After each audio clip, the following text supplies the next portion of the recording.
Hello friends and neighbors, Ray Harwood here, your HOA coach. In this first episode of Adventures at Rio Crossing, I'm going to give you a sneak peek into what the series is going to be about. Basically how I started in my HOA here in Rio Crossing, some of the things that I did along the way, how I started before I was even on the board, going to all of the meetings, how I got on the board. I almost didn't get on the board. It'll be a very interesting episode. Things that have happened along the way, how I became president of the association, the $70,000 financial error I found, the $14,000 I found in our bank account that we owed to owners from 2008 and 2009. All these things and more in future episodes. Stay tuned.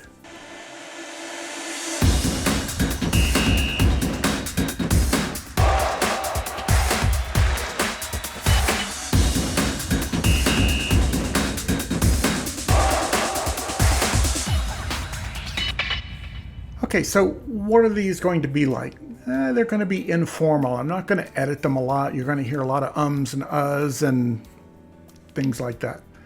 But it's just going to be me talking about the things that I've done and how some of the things that I've done here at Rio Crossing may help you with your association. Whether you're already on the board, some of the things that I do as the president of the association. I run my board meetings probably a little different than other people. I'm also a member of the National Association of Parliamentarians, and so I've got a pretty strong focus on parliamentary process, but we're not bogged down by Robert's Rules of Order. We're not. We're informal. We get things done. We have discussions, and I'm not draconian about the whole thing. I mentioned during the intro a couple of things that I've done.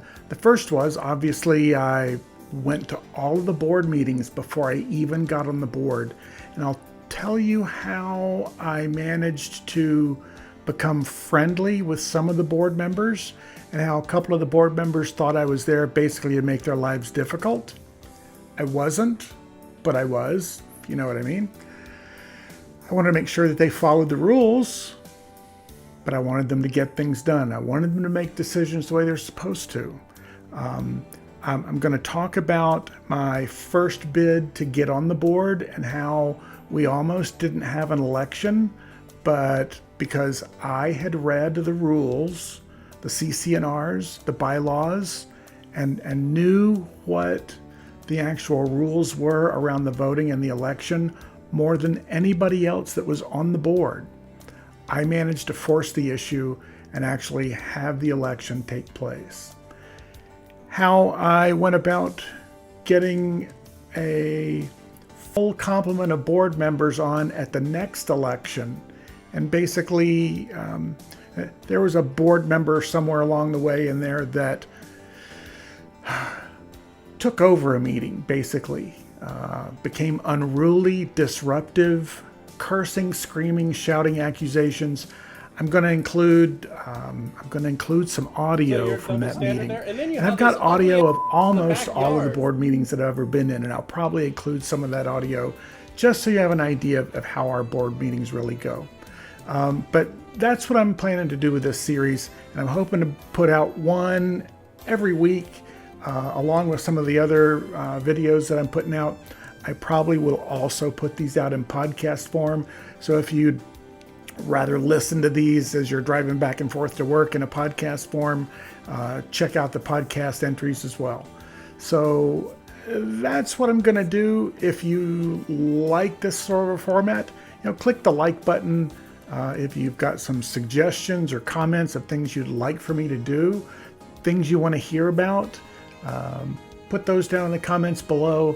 Subscribe and click the bell, and that way you'll hear when these become available. And I think, at least I hope, you'll find them interesting. Everybody that I tell my stories to finds them interesting, and I just want to share with you how things go. So until the next episode, thank you for listening.